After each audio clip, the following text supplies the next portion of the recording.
Shalom, selamat pagi Bapak Ibu Saudara yang dikasihi Tuhan. Shalom, puji nama Tuhan. Betapa bersyukurnya kita yang ada di tempat ini, karena penyertaan Tuhan selalu ajaib dalam hidup kita. Amin, amin. Mari sama-sama kita satu dalam doa. Kita akan mulai ibadah pagi hari ini. Kami mengucap syukur yang sebesar-besarnya dalam hidup kami Tuhan, karena kami tahu bahwa Tuhan kami adalah Tuhan yang dahsyat.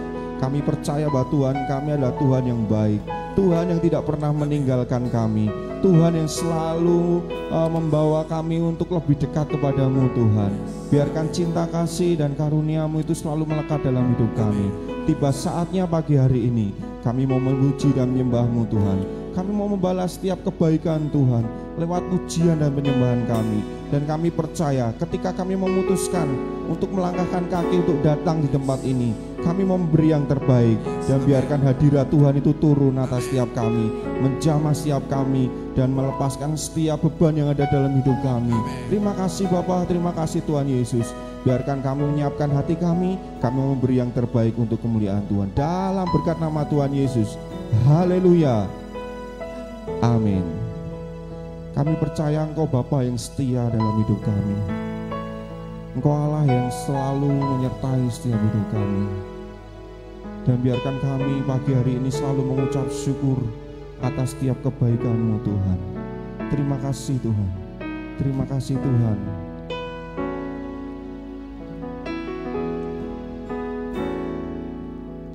Kau Allah yang setia, Bapa yang mulia, kasih-Mu besar Tuhan. Kau pulihkan hidupku, Kaulah harapanku.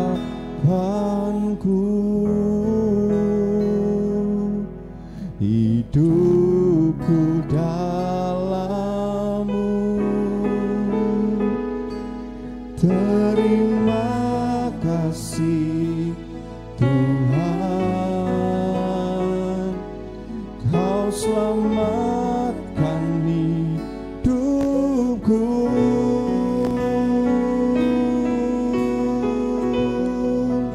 Dengan apa kan ku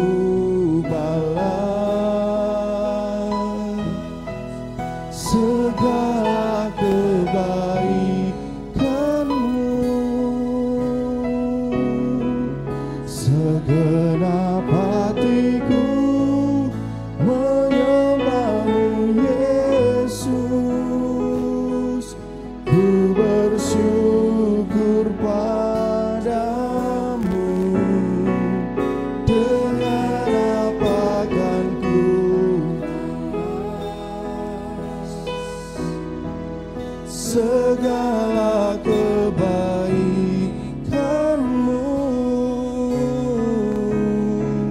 segenap hatiku menyembah-Mu Yesus. Ku bersyukur padamu selamanya.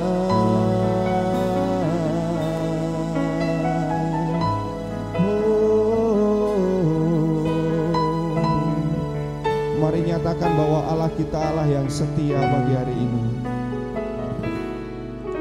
Kau Allah yang setia, Bapa mulia,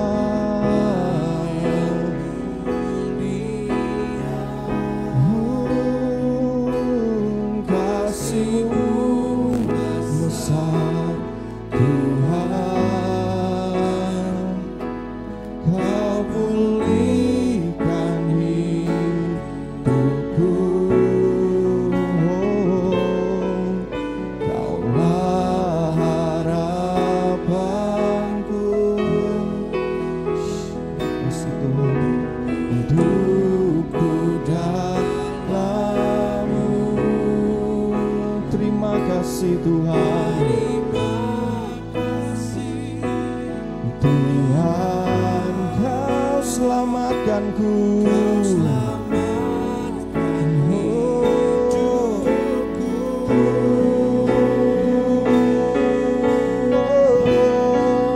Dengan apa akan ku balas segala kebaikan-Mu.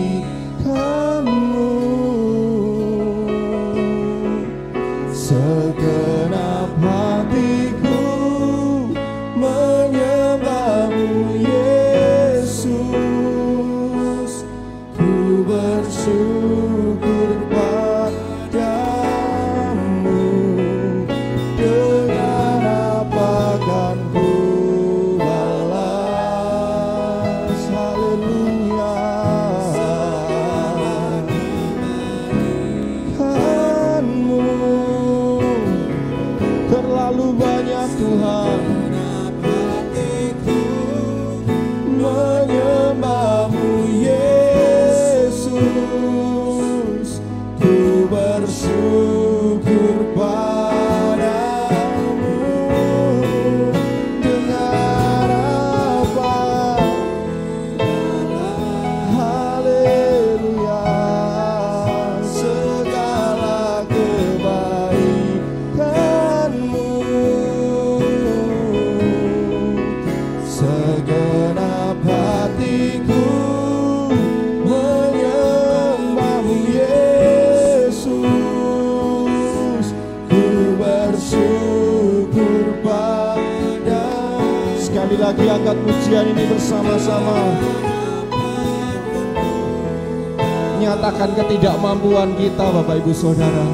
Karena begitu besarnya kasih Tuhan, kebaikan Tuhan dalam hidup kita. Terima kasih Tuhan. Dalam hatiku menyembah-Mu Yesus. Ku bersyukur padamu selamanya.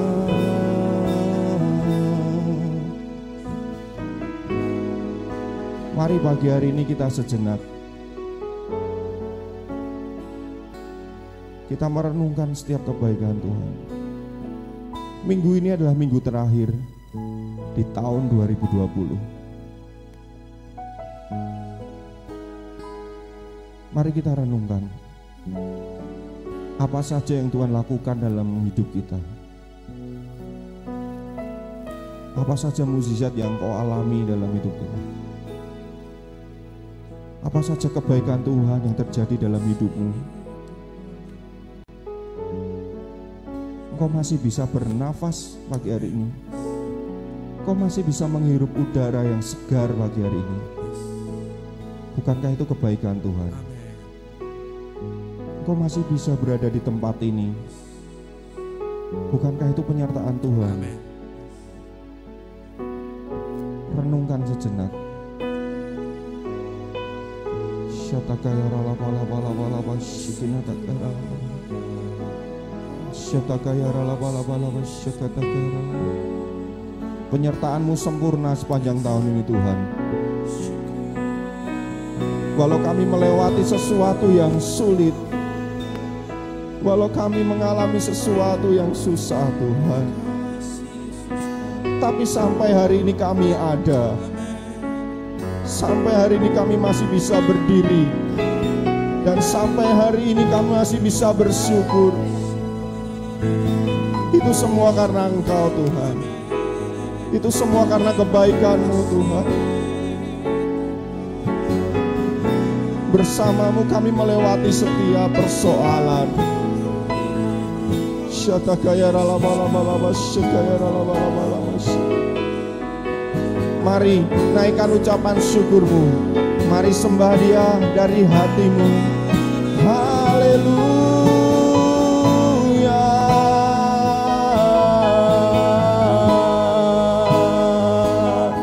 Terlalu banyak yang Kau beri, terlalu besar kasih-Mu. Haleluya.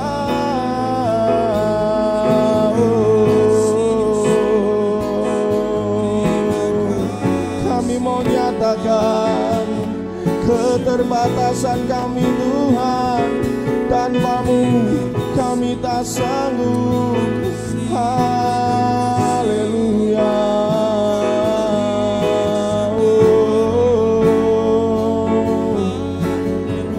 Terima kasih Tuhan.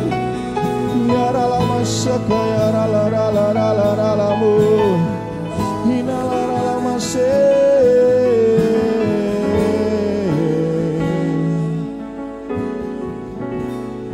Terima kasih Tuhan. Terima kasih Tuhan. Haleluya. Saya undang Bapak Ibu Saudara, kita bangkit berdiri sama-sama pagi hari ini. Terima kasih Tuhan. Terima kasih Tuhan. Angkat tangan kita bersama-sama, arahkan hati kita kepada Tuhan. To God be the glory, to God be the glory, to God be the glory for the things He has done with His blood. He has saved me with His power. He has raised me to God be the glory for the thing He has done. To God be the glory. Hanya bagimu Tuhan sembah kami, hanya kepadamu Tuhan. Be the glory for the things He has done with His blood. He has set me with His power. He has raised me to God be the glory for the things He has done. Oh, to God be the glory, to God be the glory, to God be the glory for the things He has done with His blood. He has saved me with His power. He has raised me to God be the glory for the things He has done.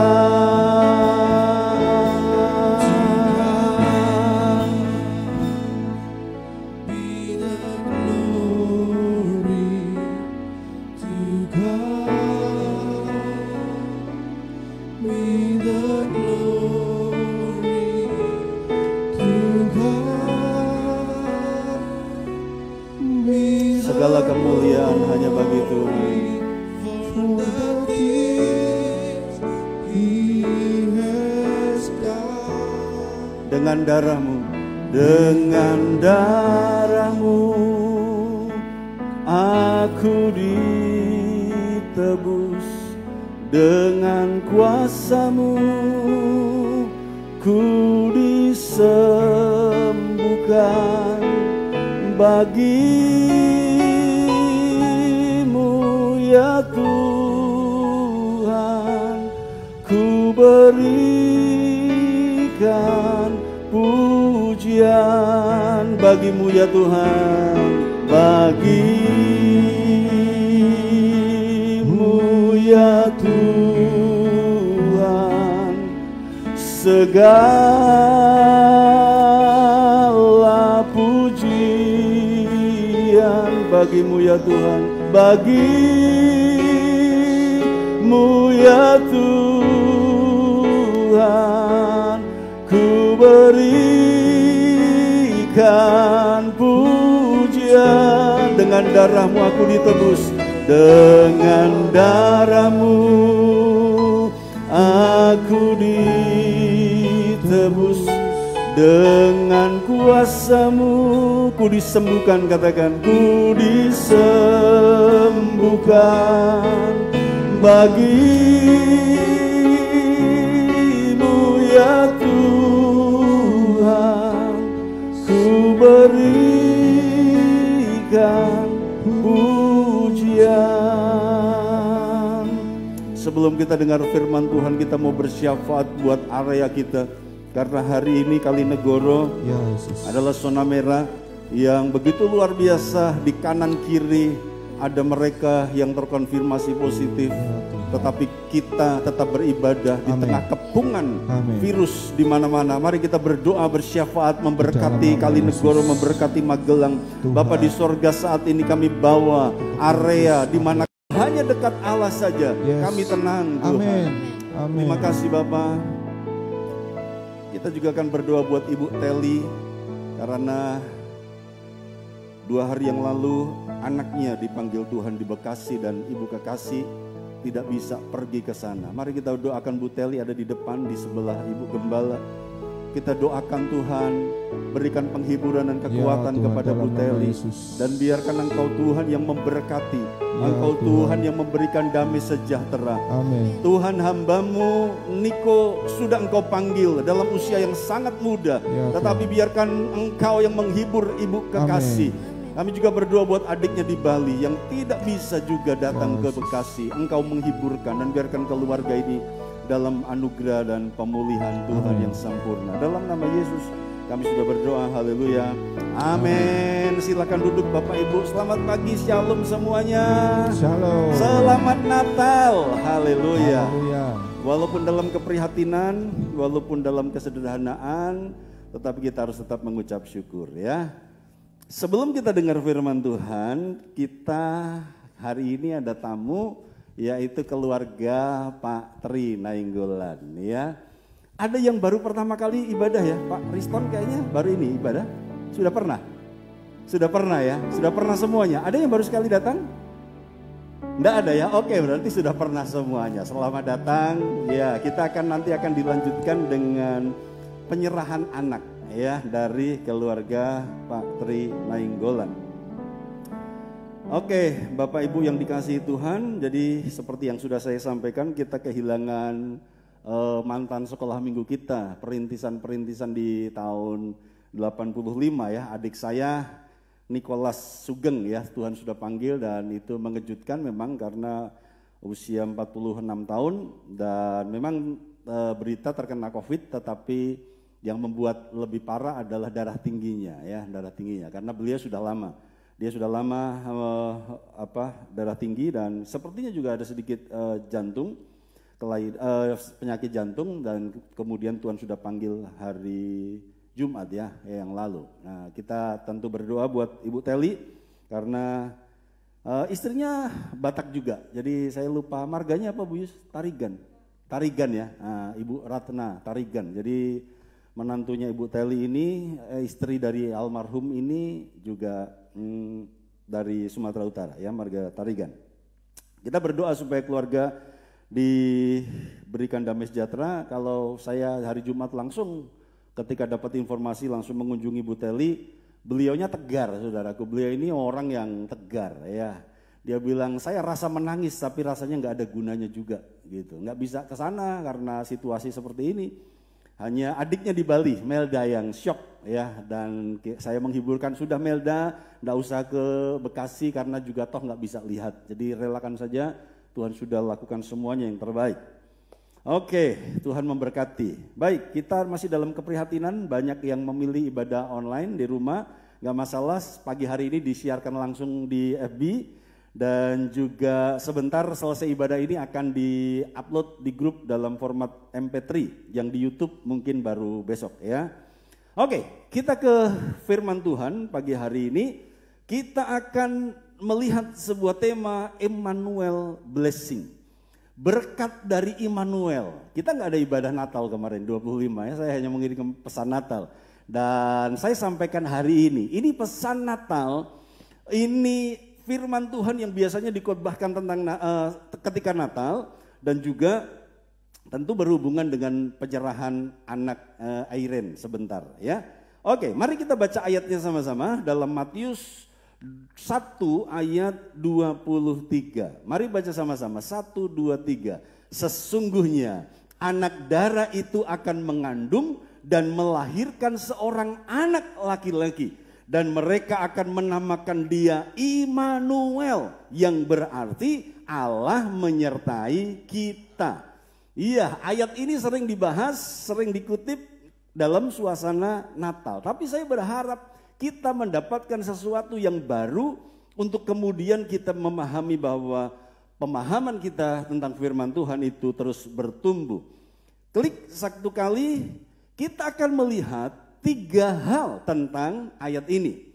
Jadi saya membagi menjadi 3 Romawi, dan masing-masing Romawi juga terbagi menjadi 3 bagian lagi. Romawi yang pertama, ada 3 hal tentang ayat ini yang berikut. Nah, ini ayatnya tadi. Dan klik satu kali, saya perlu menyampaikan Bapak Ibu, seperti yang sudah saya sampaikan bahwa Alkitab asli Perjanjian Baru itu tertulis dalam bahasa Yunani. Ini sudah saya sampaikan berapa kali, ya. Perjanjian Lama dalam bahasa Ibrani, Perjanjian Baru dalam bahasa Yunani.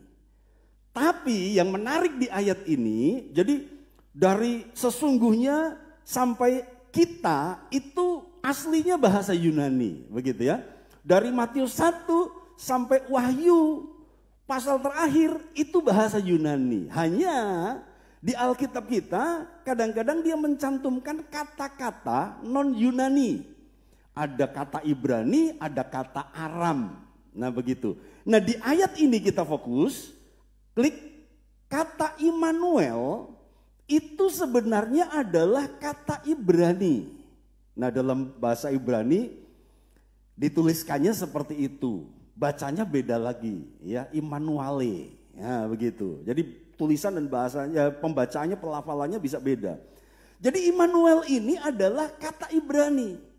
Nah, sekali lagi di Perjanjian Baru, walaupun latar belakang aslinya itu bahasa Yunani, beberapa kata itu berasal dari bahasa non-Yunani.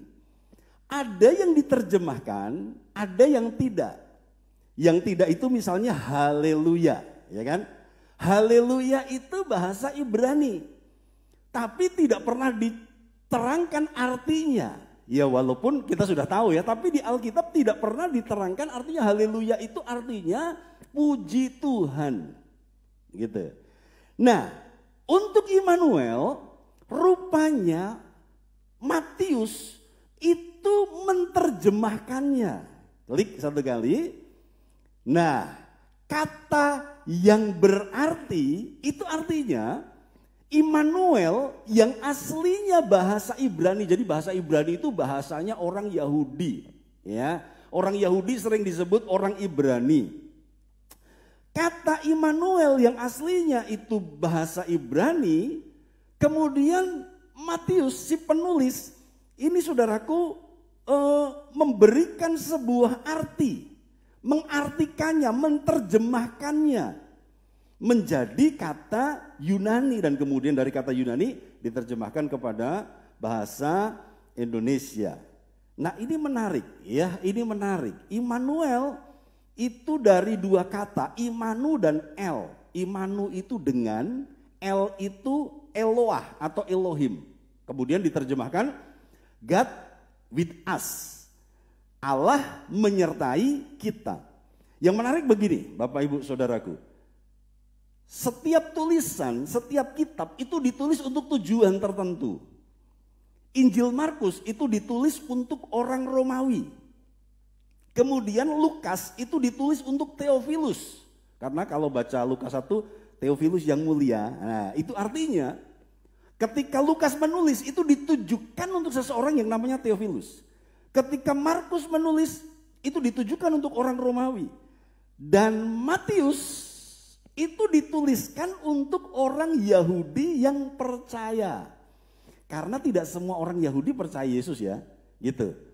Kemudian Matius mendapat ilham Roh Kudus untuk menuliskan apa yang Yesus lakukan.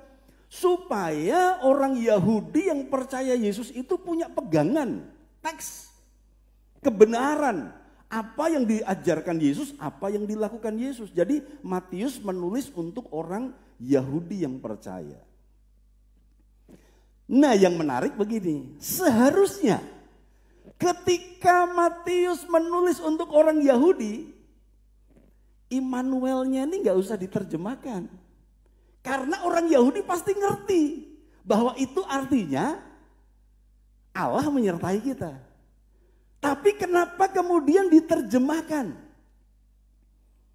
Dan kemudian kalau kita melihat ada misalnya nanti dalam perjalanan pasal-pasal berikutnya ada talitakum, ada evata, itu bahasa Aram. Dan rupanya Matius juga menerjemahkan itu. Jadi Matius ini rupanya dia menulis untuk orang Yahudi, tetapi dia ingin supaya pembaca non-Yahudi juga memahami, mendapatkan pesan dari apa yang dituliskan. Katakan sama-sama, ini dahsyat. Katakan begitu, saudaraku ya, haleluya. Jadi walaupun secara khusus ini ditujukan kepada orang Yahudi, tetapi karena budaya waktu itu, budaya Helenistik, budaya Yunani itu kuat sehingga kemudian diartikannya kepada bahasa Yunani. Karena bahasa Yunani itu bahasa yang mendunia di waktu itu, ya. Kalau waktu itu bahasa Inggris sudah mendunia, mungkin akan langsung diterjemahkan kepada bahasa Inggris. Mungkin perjanjian baru pakai bahasa Inggris dan sebagainya, ya. Jadi diterjemahkan, diartikan supaya pembaca non Yahudi itu bisa memahami pesan yang Matius akan sampaikan. Coba next. Nah, sekarang coba bandingkan. Ini ayat di dalam Yesaya 7 ayat 14 yang dikutip oleh Matius. Jadi bukti bahwa Matius itu menulis untuk orang Yahudi adalah warna keyahudian dalam Injil Matius itu kuat. Matius selalu mengutip ayat-ayat perjanjian lama. Dan kita tahu perjanjian lama adalah kitabnya orang Yahudi. Orang Yahudi baca Alkitab ya perjanjian lama, gitu ya. Nah, ini ayat Yesaya 7 ayat 14 saya baca, sebab itu Tuhan sendirilah yang akan memberikan kepadamu suatu pertanda. Sesungguhnya seorang perempuan muda mengandung dan akan melahirkan seorang anak laki-laki dan ia akan menamakan dia Immanuel. Perhatikan, di ayat ini penulis Yesaya tidak menerjemahkan Immanuel. Ngerti ya? Tidak mengartikan Immanuel. Kenapa? Karena ketika pembaca Yahudi membaca ayat ini, mereka langsung ngerti Immanuel itu artinya Allah menyertai kita. Pembaca Yahudi, pembaca perjanjian lama. Tapi kenapa di perjanjian baru ketika ayat ini dikutip oleh Matius, kemudian diterjemahkan, diartikan, ditambahi catatan, begitu ya, bahwa Immanuel itu artinya Allah menyertai kita. Nah, dari situ kita bisa melihat poin pertama dari Romawi 1 ini. Mari klik satu kali. Siapa yang disertai Tuhan? Nah, dalam ayat ini jelas, yang disertai adalah kita. Katakan sama-sama, yang disertai adalah kita. 1, 2, 3. Iya. Kita itu siapa? Klik. Kita itu artinya orang Ibrani dan orang Yunani. Karena di perjanjian lama, bangsa pilihan itu kan Yahudi. Bangsa pilihan itu kan Israel. Allah itu mengasihi, membela, menyertai hanya orang Israel, hanya orang Yahudi. Itu tema perjanjian lama. Jadi tema perjanjian lama, Allah menyertai orang Israel, Allah menyertai orang Yahudi. Yang non Yahudi tidak disertai. Tapi di perjanjian baru, rupanya Yesus datang, dia bukan hanya berpihak kepada satu bangsa yang namanya Yahudi, tapi dia juga berpihak, dia juga menyertai orang Yunani, dan itu artinya yang disertai itu orang Yahudi dan non-Yahudi, termasuk kita. Yang mengerti katakan amin, saudaraku, haleluya ya. Jadi itu beda PL sama beda PB.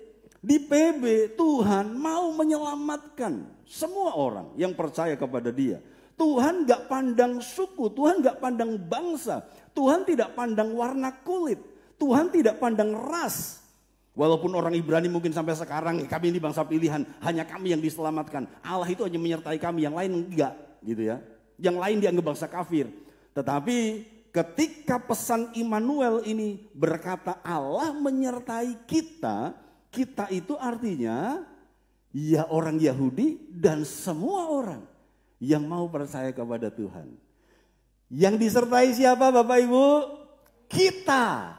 Jadi mari melangkah meninggalkan tahun 2020 ini menjelang masuk 2021 dengan keyakinan Immanuel.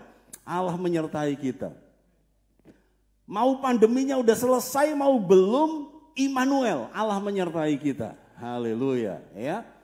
Mau gajinya sudah utuh atau masih dipotong separuh, mau jam kerjanya udah kembali penuh atau masih dikurangi, yang jelas Allah menyertai kita. Haleluya. Engkau mau sehat, engkau mau sakit, yang masih di rumah sakit, yang isolasi mandiri, yang masih terbaring lemah di rumah, dengarkan pesan Tuhan baik-baik bahwa Allah menyertaimu hari ini. Haleluya. Jadi kita disertai oleh Tuhan. Lanjut, klik. Nomor 2 dari Romawi 1. Apa arti menyertai? Ya kan, klik sekali. Apa sih arti menyertai? Nah, menyertai itu artinya Allah bukan lagi Allah yang jauh. Allah yang bersama, itu artinya Allah yang bersama dan dekat dengan umatnya. Katakan sama-sama, Allah dekat dengan aku. 1, 2, 3, haleluya. Karena di perjanjian lama sekali lagi ada jarak antara umat Tuhan dengan Tuhan. Umat Tuhan tidak boleh mendekat, mereka hanya di halaman. Mereka tidak boleh mendekati dan intim-intiman, asik-asikan dengan Tuhan. Hubungan itu terpisah karena dosa. Tetapi melalui Yesus yang adalah Immanuel, maka Allah itu menyertai. Allah bukan lagi Allah yang jauh, Allah yang bersama dan dekat dengan umatnya. Sayangnya hari ini banyak orang gak sadar bahwa Immanuel itu tetap ya dan amin. Hari ini ada banyak orang yang lebih sadar bahwa virus dekat dengan dia dibandingkan dengan Allah dekat dengan dia. Hari ini banyak orang yang begitu ketakutan. Kenapa kita tidak beriman bahwa lebih dekat Tuhan dengan saya dibandingkan virus dengan saya? Yang setuju katakan amin saudaraku, haleluya, puji Tuhan. Jadi sebenarnya kalau bilang resiko Bapak Ibu, semuanya beresiko. Apakah ibadah tidak memikirkan resiko? Saya memikirkan resiko itu. Ibadah tatap muka ada resikonya. Tapi menurut saya lebih berisiko Anda belanja dibandingkan Anda kebaktian di gereja. Gitu ya. Lebih berisiko Anda belanja. Dan itu aktivitas yang tidak bisa kita hindari. Itu aktivitas yang mau tidak mau kita tetap belanja. Dan itu berisiko. Jadi sebenarnya tidak ibadah di gereja berisiko, ibadah di gereja berisiko. Tapi pesan saya pagi hari ini untuk semua kita, damai sejahtera, saya cuma berharap yang di rumah tetap ibadah. Jangan sampai situasi seperti ini justru menjadi alasan untuk tidak ibadah gitu ya. Kalau dulu belum ada online, maka ketika kita nggak datang ibadah ya kita nggak dapat mendengar firman, kita tidak bisa mengikuti pemberitaan firman saat itu. Dulu belum ada online ya. Jadi kalau mungkin hari itu kita piknik atau hari itu kita ada acara, kita izin nggak ibadah, ya kita nggak dapat apa-apa. Kita nggak bisa memantau ibadah. Tapi hari ini online tersedia. Jadi kalau masih online pun kita tidak sungguh-sungguh kepada Tuhan, ya itu yang menjadi kesedihan saya, pergumulan saya. Saya berharap yang di rumah juga tetap beribadah dengan sungguh-sungguh. Immanuel itu Allah menyertai kita, dan arti menyertai adalah Allah bukan lagi Allah yang jauh, tetapi Allah yang bersama dan dekat dengan umatnya. Next. Oke, ini kita lihat satu ayat tentang bagaimana Allah menyertai kita. Sedekat apakah dia dengan kita? Yuk, Yohanes 14 ayat 17. Mari kita baca sama-sama. 1, 2, 3. Yaitu roh kebenaran. Dunia tidak dapat menerima dia sebab dunia tidak melihat dia dan tidak mengenal dia. Tetapi kamu mengenal dia sebab ia menyertai kamu dan akan diam di dalam kamu. Haleluya. Saya berharap ketika ada rapid test iman, maka kita akan positif. Kamu dinyatakan positif karena Allah ada di dalammu. Haleluya. Sekarang orang rapid test untuk mendeteksi apakah ada virus di dalam tubuhnya atau tidak. Ketika ternyata hasilnya positif, waduh berarti tubuhku penuh virus. Dan dia mulai down. Tapi Alkitab berkata, Immanuel itu artinya ia menyertai kamu dan diam di dalam kamu. Saya ketika belajar dan ketika merenungkan ini, saya tuh ingat masa-masa kecil saudaraku ya. Ketika saya TK, saya kalau sekolah harus diantar oleh orang tua saya. Saya harus disertai oleh orang tua saya. Ya kan? Semua ngalami di sini diantar. Kelas 1 hari pertama gitu kan. Rebutan tempat duduk. Wah, itu tradisi saudaraku yang sudah terjadi di Indonesia ini. Kalau anak dari TK masuk kelas 1 hari pertama, biasanya subuh sudah ada yang booking tempat saudaraku. Ibu-ibu itu sudah datang ke sekolah booking tempat saudaraku. Nggak heran kalau besarnya pada rebutan kedudukan. Haleluya. Kenapa harus suka rebutan kedudukan? Karena dari kecil sudah diajar atmosfer rebutan tempat duduk saudaraku ya. Haleluya, puji Tuhan. Rebutan di depan saudaraku ya. Saya berharap yang di gereja juga gitulah, haleluya ya, rebutan di depan saudaraku. Kalau di gereja bedanya rebutan mojok saudaraku, rebutan di belakang. Saudaraku. Ya tapi artinya itu kami itu nggak ambisi kedudukan Pak. Ya gitu ya, oke lah. Kami nggak ambisi kedudukan. Biarkan yang di depan itu mereka-mereka yang saya lagi belajar, saya nggak ngerti, saya di belakang aja nyumput aja lah gitu ya. Oke. Saya ketika kecil disertai oleh orang tua saya. Tapi setelah SMP mulai dilepas, nggak pernah disertai lagi. Dan ketika SMA nggak pernah diantar lagi. Bu Yublin masih ngantar Nathan kerja nggak? Kalau ke Harapan gitu masih diantar nggak Bu? Enggak ya? Kenapa Bu? Karena sudah dianggap dewasa ya. Sudah dianggap tahu dewasa dan Nathan bisa mengatasi lah setiap persoalan-persoalan dalam kehidupannya, nggak perlu disertai. Tapi ketika Tuhan berkata Immanuel itu artinya Allah menyertai kita. Artinya Tuhan tuh ngerti bahwa kita nggak bisa kalau nggak disertai. Tuhan ngerti bahwa kita harus selalu disertai. Gitu. Dan pun ketika saya TK saya disertai ayah saya ada di luar saya. Dia hanya sampai di batas pagar. Dan kemudian ketika saya masuk ke pagar sekolah, maka ayah saya itu ada di luar saya. Ada apa di dalam sekolah? Ayah saya nggak bisa ngapa-ngapain, walaupun dia menyertai saya. Tapi roh kebenaran, tetapi Immanuel, Ketika dia menyertai kita, dia di dalam kita. Jadi di mana kita ada, dia ada di situ. Di mana kita ada, dia menyertai kita. Katakan sama-sama dahsyat, haleluya ya. Jadi arti menyertai itu Allah dekat dengan kita. Allah tidak jauh lagi dengan kita. Poin yang ketiga dari 1 Romawi. Nah, sekarang mengapa Yesus tidak dipanggil Immanuel? Klik. Kalau dia dinamakan Immanuel, kok dia nggak pernah dipanggil Immanuel? Di Lukas dia berkata orang tuanya menamakan dia Yesus. Dan kemudian nama Yesus yang lebih sering untuk kita panggil. Ya. Tetapi klik, oh sudah ya. Jadi Immanuel itu sebenarnya nama deskriptif. Sebenarnya nama itu menunjukkan fungsi, pekerjaan atau peran. Jadi itulah yang dilakukan Yesus, itulah yang dilakukan Tuhan kita ketika dia menyertai kita. Walaupun dia nggak pernah dipanggil Tuhan Immanuel, nggak pernah saudaraku ya, haleluya. Dia nggak pernah dipanggil Immanuel. Ini nama yang menunjukkan peran, fungsi yang dia kerjakan terhadap umat-umatnya. Tapi tidak salah juga ketika kita memanggil dia Immanuel, karena memang itu perannya. Dia menyertai kita. Immanuel cuma dipakai 3 kali dalam Alkitab ya, 2 di Perjanjian Lama dan 1 di Perjanjian Baru. Ya, itu poin Romawi 1. Sekarang kita masuk ke Romawi yang kedua. Berkat penyertaan Tuhan. Ada 3 berkat penyertaan Tuhan.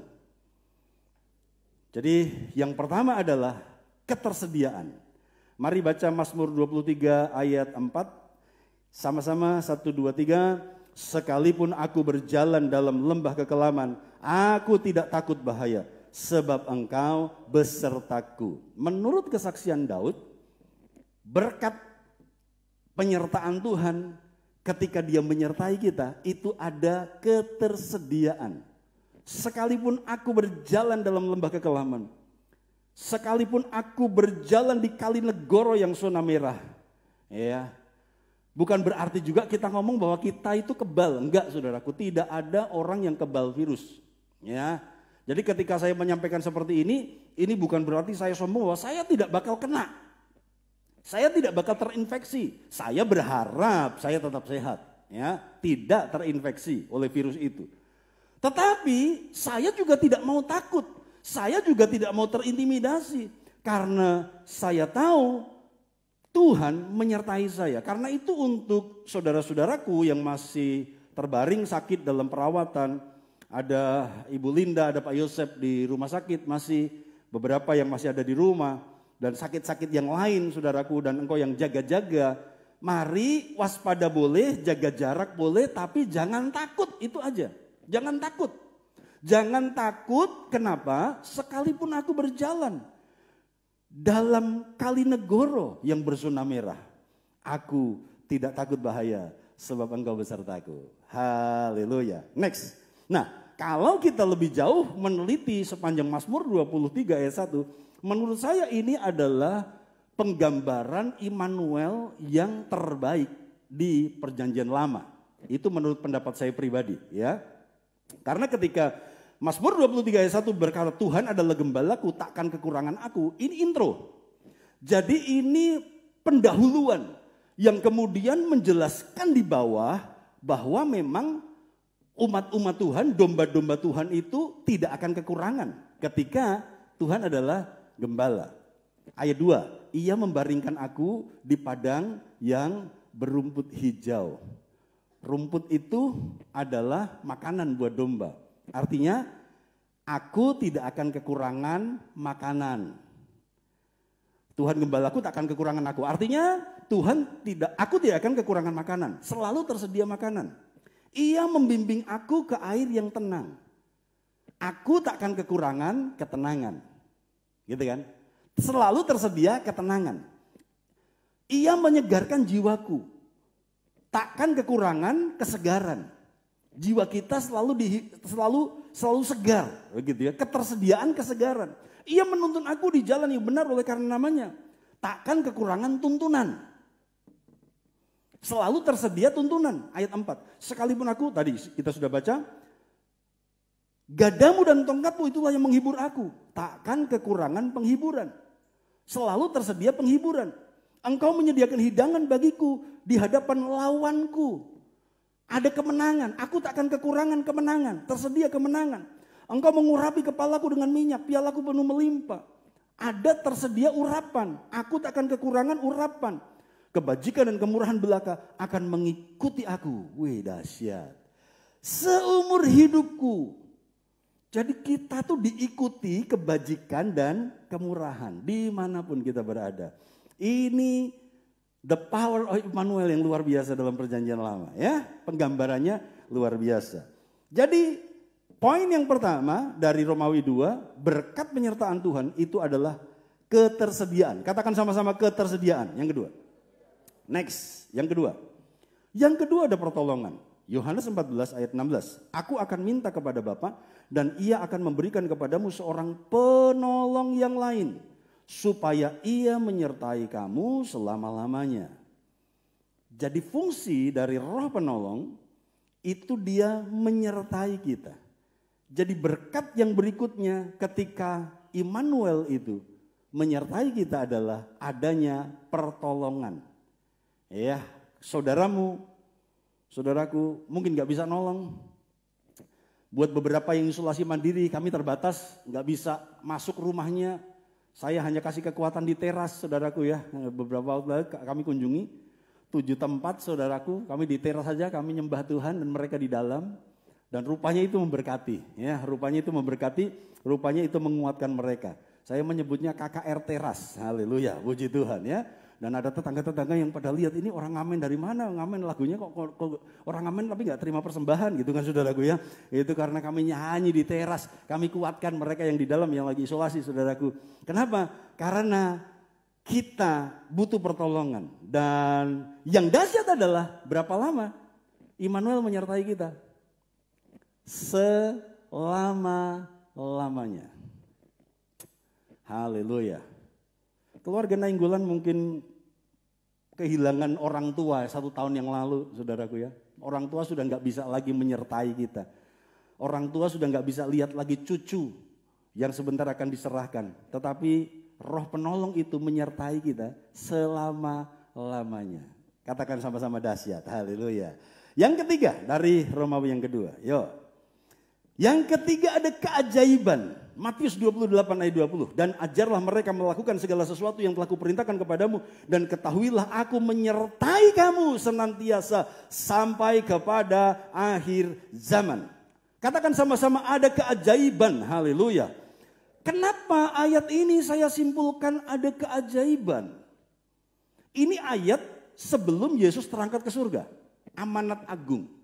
Dan sebelum Yesus terangkat ke surga, dia rupanya memberikan pesan terakhir bahwa don't worry, be happy.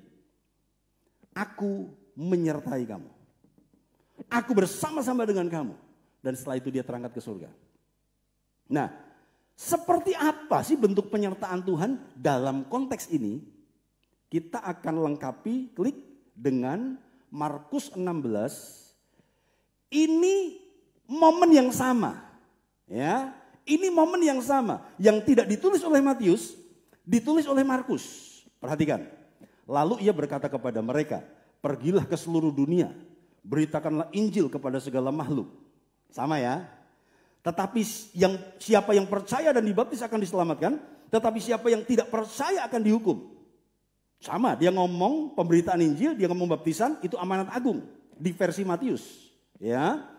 Kemudian rupanya ada penjabaran dari penyertaan Tuhan. Ayat 17. Tanda-tanda ini akan menyertai orang percaya. Mereka akan mengusir setan-setan demi namaku. Mereka akan berbicara dalam bahasa-bahasa yang baru bagi mereka. Mereka akan memegang ular dan sekalipun mereka minum racun maut, mereka tidak akan mendapat celaka. Mereka akan meletakkan tangannya atas orang sakit dan orang itu akan sembuh. 19. Sesudah Tuhan Yesus berbicara demikian kepada mereka, terangkatlah ia ke sorga. Dan ayat 20 saya gak cantumkan. Maka Tuhan bekerja meneguhkan tanda-tanda dan dia menyertai murid-muridnya. Jadi kata menyertai Di dalam Matius 28 ayat 20 itu deskripsinya ada di Markus 16 ayat 15 sampai 18. Makanya saya simpulkan bagian yang ketiga dari Romawi 2 ini adalah ketika Tuhan menyertai, berkat yang ketiga adalah keajaiban. Haleluya. Katakan sama-sama, ketersediaan, pertolongan, keajaiban. 1, 2, 3. Haleluya. Oke, sekarang kita akan menjelang selesai. Oke, next. Tahukah Bapak Ibu Saudaraku, ini adalah ayat terakhir dari Alkitab kita. Ini adalah ayat terakhir dari seluruh firman tertulis bahwa kasih karunia Tuhan Yesus menyertai kamu sekalian. Gak ada kata Immanuel, tapi di dalamnya terkandung pemahaman Immanuel. Ketika dia berkata, aku menyertai kamu selama-lamanya, aku menyertai kamu sampai akhir zaman. Dan Alkitab ditutup dengan ayat ini, bahwa kasih karunia Tuhan Yesus menyertai kamu sekalian. Klik. Dan ternyata ada 40 ayat, saya coba hitung ada 40 ayat dalam perjanjian baru tentang kasih karunia, damai sejahtera, kasih Tuhan menyertai kamu. Ada 40 ayat. Kalau kita ketik kata menyertai di perjanjian baru akan muncul 75 ayat. 75 ayat yang ada kata menyertai dalam berbagai arti, dalam berbagai konteks ya. Ada 75 ayat. Tapi yang menarik adalah 40 ayat sendiri itu menyatakan bahwa kasih karunia, damai sejahtera, berkat Tuhan, kasih Allah menyertai kamu. Klik. Dan yang luar biasa lagi, itu bukan hanya ditulis oleh satu orang. Tapi Paulus nulis begitu, Petrus nulis begitu, Yohanes nulis begitu. Kenapa? Mereka nggak janjian. Penulis Alkitab ini ada di tempat yang berbeda, waktu yang berbeda, dan mereka menuliskan hal yang sama. Ternyata mereka mengerti, mereka beriman terhadap Immanuel. Mereka memahami bahwa ketika Yesus terangkat, dia berkata, aku menyertai kamu sampai akhir zaman, sampai selama-lamanya. Kamu akan dapat keajaiban, pertolongan, ketersediaan. Mereka imani itu. Dan kemudian ketika mereka memberkati jemaat, mereka memakai formula kalimat yang mirip. Senada seperti itu. Dipakai oleh Paulus, Petrus, Yohanes. Nulis sama semuanya. Yang terakhir. 2 halaman terakhir. Klik sekali. Belum. Klik. Oke, yang ketiga. Yang paling banyak memang dari 40 ayat itu dipakai sebagai kalimat berkat di akhir surat. Dari Paulus. Karena dia memang paling banyak nulis surat di Alkitab ya. Jadi kalau dia mengakhiri suratnya, dia akan selalu berkata, kasih karunia Tuhan Yesus menyertai kamu sekalian. Bahasanya bisa sedikit berbeda, tetapi intinya seperti itu. Ya, ada banyak ayat di situ. Oke, halaman yang terakhir, next, dan kita akan segera selesai. Romawi yang ketiga, kesimpulan. 3 kesimpulan. Immanuel itu artinya Allah melihat kebutuhan manusia untuk disertai. Musa dia berkata, Tuhan, kalau engkau tidak menyertai aku, jangan suruh kami jalan. Aku nggak mau disertai malaikatmu saja. Aku mau engkau sendiri yang menyertai aku. Itu Musa ngomong begitu. Dan Tuhan melihat kebutuhan manusia untuk disertai. Artinya ada bahaya, ada ketidaktahuan, ada kelemahan kita. Dia ngerti kita butuh disertai. Kita nggak bisa kalau nggak disertai. Dan Tuhan lihat kebutuhan itu. Yang kedua, menyertai itu artinya membuktikan Allah itu hidup dan aktif. Dia bukan Allah yang disertai. Ya. Dia bukan Allah yang disertai, tapi dia Allah yang menyertai. Artinya dia aktif. Dia hidup. Dia nyata, dia hadir, dia ada. Yang ketiga, Immanuel artinya Allah memegang kendali karena dia menyertai kita selama-lamanya loh. Selama-lamanya itu waktunya bisa macam-macam, ada sakit, ada malapetaka, ada waktu susah, ada waktu senang. Selama-lamanya, sepanjang hidup kita ini kan waktunya terus berfluktuasi, berubah terus kan. Tapi Tuhan pegang kendali. Tuhan dia menyertai ketika kita senang, dia menyertai ketika kita susah, dia menyertai ketika kita sakit, dia menyertai ketika kita sehat. Dia pegang kendali karena dia menyertai kita selama-lamanya. Haleluya. Dia pegang kendali, dia lebih kuat dan mengatasi segala sesuatu. Haleluya. Sebentar kita akan menyerahkan anak yang dilahirkan 5 Agustus 2020, saudaraku, dari seorang ayah yang bernama Tri Haryanto Nainggolan dan ibu Ronauli Situmorang. Dan anak ini diberi nama Hagia Airen Nainggolan. Hagia itu kegembiraan ya, kebahagiaan. Tapi saya coba cek internet tadi, katanya Hagia itu juga berarti mudah mendapatkan uang, Pak. Katanya begitu ya, haleluya. Jadi diaminkan saja, Pak, haleluya ya. Hagia itu kegembiraan, kegembiraan, sukacita ya. Tetapi secara umum di arti nama bayi-bayi umum gitu, katanya Hagia itu adalah mudah mendapatkan uang, diaminkan saja ya, haleluya. Dan Aaron itu damai ya, damai sejahtera. Nainggolan. Mari siapkan tempat duduk di depan, tetapi kita akan menyembah Tuhan terlebih dahulu sebelum kita menyerahkan anak kekasih dan juga kita mengakhiri ibadah kita. Immanuel, Immanuel, Allah beserta kita. Mari kita nyanyikan, mari kita pujikan pujian ini.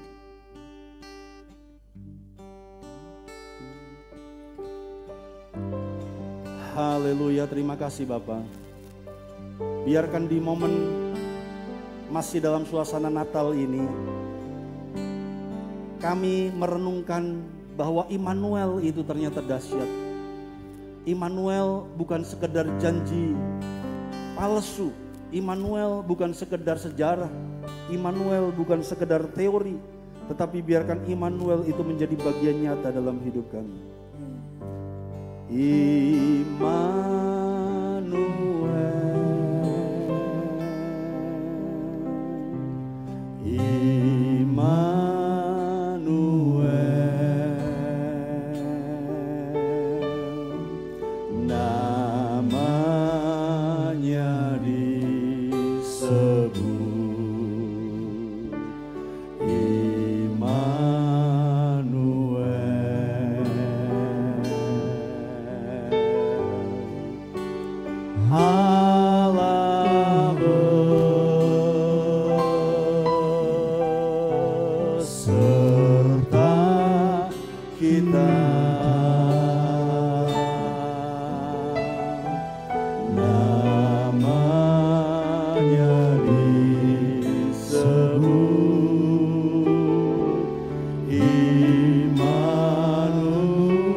Beserta kita, mari katakan dengan amin.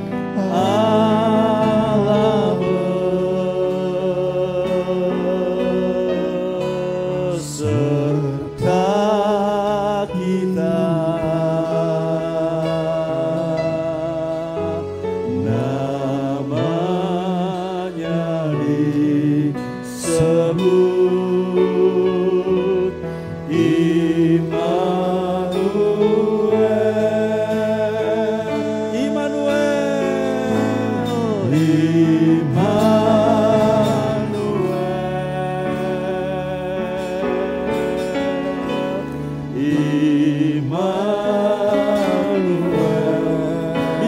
berkat Immanuel turun atas setiap kami pagi hari ini. Yang di rumah, aliri dengan aliran-aliran keajaiban dari Immanuel. Yang beribadah di rumah, jamah juga mereka Tuhan. Allah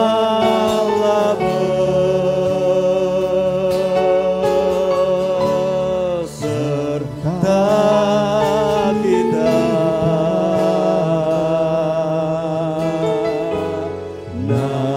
namanya disebut Immanuel, Immanuel, Immanuel, haleluya.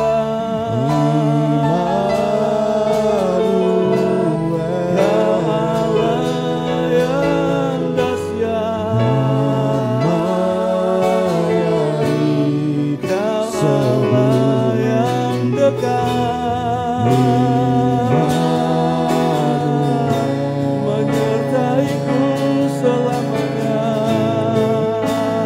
Allah beserta kita, namanya disebut Immanuel, namanya disebut, namanya disebut Immanuel, namanya disebut, namanya disebut Immanuel. Mari sejenak kita sembah Tuhan saat teduh dan merenungkan firman Tuhan. Kami percaya. Terima kasih buat penyertaan-Mu, Haleluya. Kau tak pernah tinggalkanku.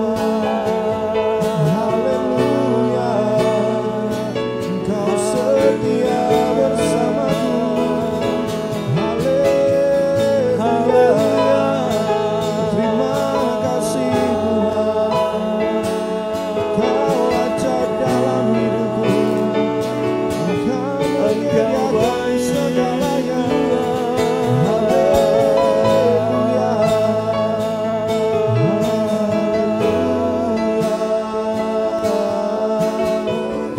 Haleluya. terima kasih Tuhan. Terima kasih Tuhan. Haleluya. Sebentar kita akan menyerahkan anak kekasih Pak Tri dan Ibu Rona. Hari ini engkau menyertai anakmu untuk diserahkan kepada Tuhan. Tetapi mungkin engkau tidak bisa menyertai dia selama-lamanya. Hari ini orang tua saya, mertua saya, kami berdua sudah tidak ada orang tua. Dan mereka sudah tidak bisa menyertai saya. Ada waktunya anak kita tinggalkan. Karena kematian memisahkan kita. Tetapi Pak Tri dan Ibu Rona percayalah bahwa ada Immanuel yang akan menyertai Airen. Amin. Haleluya. Di perjanjian lama Tuhan pernah dinamai Ebenezer. Ebenezer artinya sampai di sini Allah menolong kita. Sampai di sini. Nggak tahu besok. Sampai di sini. Tetapi di perjanjian baru ada Immanuel yang lebih dahsyat dari, yang lebih luas pemahamannya daripada sekedar Ebenezer. Bukan hanya sampai di sini, bukan hanya sampai hari ini Tuhan menolong Airen, tetapi biarkan Immanuel itu menyertai dia selama-lamanya. Penyertaan-Mu sempurna, rancangan-Mu penuh damai, aman dan sejahtera walau di tengah badai. Ingin ku selalu bersama, rasakan keindahan arti kehadiran-Mu Tuhan. Penyertaan-Mu sempurna, penyertaan-Mu sempurna, rancangan-Mu penuh damai, aman dan sejahtera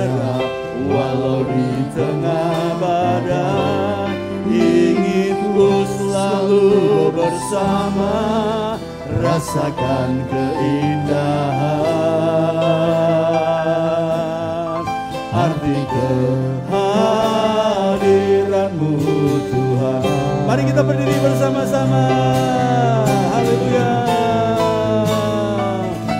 Penyertaan-Mu sempurna, rancangan-Mu penuh damai, aman dan sejahtera. Walau di tengah badai, inginku selalu bersama, rasakan keindahan arti kehadiran-Mu Tuhan. Arti kehadiran-Mu, arti kehadiran-Mu Tuhan. Arti kehadiran-Mu, arti kehadiran-Mu Tuhan. Bapa di sorga, saat ini seorang anak dibawa ke hadapan Tuhan. Engkau sudah melahirkannya 5 Agustus yang lalu. Anak yang manis, anak yang cantik, anak yang indah. Dalam keterbatasan, anak ini sudah dilahirkan. Tuhan, orang tua boleh terbatas, tetapi hamba-Mu berdoa supaya berkat Tuhan turun atas hidupnya. Karena sebenarnya semua kebutuhan hidupnya sudah tersedia di dalam Tuhan. Amen. Apa yang dia tidak lihat sudah tersedia bagi Tuhan. Karena itu hamba-Mu memberkati anak Hagia Airen Nainggolan. Biarkan berkat Tuhan melimpah atas hidupmu. Berkat Immanuel turun atas hidupmu. Amin. Kebajikan dan kemurahan mengikutimu sepanjang umur hidupmu. Dan engkau akan dijagai dari semua mara bahaya, sakit, penyakit, niat orang jahat, segala malapetaka disingkirkan dalam hidupmu. Dan keberuntungan yang sempurna, hidupnya akan maksimal. Karena dia sudah mengawali hidupnya dengan diserahkan kepada Tuhan. Tuhan diberkati anak ini. Dan sekarang diberkati orang tuanya, Pak Tri dan Ibu Rona. Tuhan memberkati berlimpah-limpah. Berikan kekuatan. Pak Tri berjuang untuk memenuhi kebutuhan keluarga. Berkati berlimpah-limpah. Lindungi mereka dari semua mara bahaya, sakit, penyakit, niat orang jahat, semua virus jahat disingkirkan dalam hidup mereka. Dan biarkan mereka menjadi keluarga yang takut akan Tuhan. Semakin meningkat karena mereka percaya dan setia dalam perkara yang kecil. Tuhan tambahkan perkara yang besar. Terima kasih Tuhan. Berkati umat-umat Tuhan yang saat ini ibadah di gereja, saat ini ibadah di rumah. Berkati mereka.